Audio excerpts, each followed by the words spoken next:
एका कर्जातून बाहेर पडण्याकरता दुसरे कर्ज, ते फेडण्याकरता तिसरे कर्ज, क्रेडिट कार्डचा अतिवापर करून आजकाल बहुतेक जण कर्जाच्या ओझ्यात अडकत चाललेले आहे. अशा प्रकारे कर्जावर कर्ज घेत राहिले तर आयुष्यभर कर्ज फेडण्यात जाते. या कर्जाच्या ओझ्यामुळे अगदी रोबोट सारखी लाईफ होऊन जाते. त्यामुळे आयुष्य ताणतणाव चालते. या सर्व उपाय काय हेच आपण या व्हिडिओच्या माध्यमातून जाणून घेणार आहोत. आता पाहिलं तर मागच्या 10 वर्षापूर्वी आपल्याला जर कर्ज काढायचे असेल तर खूप किचकट अशी प्रोसेस होती. त्यात हजारो रुपयांचे कागदपत्र झेरॉक्स लागायचे, त्यात 2-3 गॅरंटर पण लागायचे, तेव्हा कुठे जाऊन कर्ज पास व्हायचे. परंतु आता अगदी 2 मिनिटात कर्ज भेटते. बरं, आपण पाहिले असेल बऱ्याचशा बँका किंवा शाखा तर मागेच लागलेल्या असतात कर्ज देण्यासाठी. या सहजासहजी मिळत असलेल्या कर्जामुळे पैसा खर्च करण्याचे प्रमाण वाढले आहे. नको असलेल्या गोष्टींमध्ये देखील खर्च केला जातो.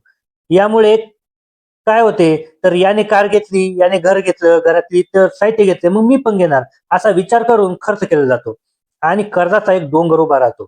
खूप सारे कर्ज झाले की माणूस मित्रमंडळी, नातेवाईक यांच्याकडून पैसे मागण्याचा विचार करतो. परंतु सर्वांना माहिती असते की हा उधळपट्टी करणारा माणूस आहे, त्यामुळे याला सहजासहजी कोणी पैसे देत नाही. तर 2 प्रकारचे लोन असतात. त्यामध्ये गुड वर्क लोन आणि बॅड वर्क लोन. तर गुड वर्क लोन मध्ये काय असतं, तर लोन हे एज्युकेशन, बिझनेस आणि होमसाठी घेतलेलं असतं.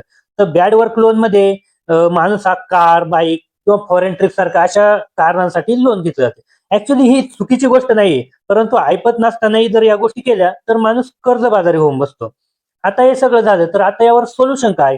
तर सगळ्यात महत्वाची गोष्ट, तर आपण घेतलेल्या कर्जापैकी ज्यावर सर्वात जास्त इंटरेस्ट आहे ते भरण्याच्या मागेच पर्यंत लागलं पाहिजे. त्यामध्ये वर्षात 12 महिने 12 हप्ते न भरता 2 ते 3 जास्त हप्ते भरावेत. दुसरा पॉइंट आहे की अनावश्यक खर्च टाळा. अनावश्यक खर्च जर टाळला तर नको असलेले पैसे खर्च होणार नाही.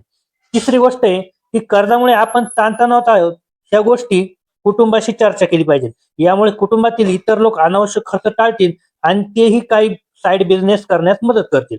आणि शेवटचा पर्याय आहे तो म्हणजे loan settlement. Actually loan settlement हा योग्य पर्याय नाहीये. लोन सेटलमेंट जर केली तर आपले सिबिल खराब होते आणि त्यानंतर आपल्याला कुठली बँक लोन देत नाही.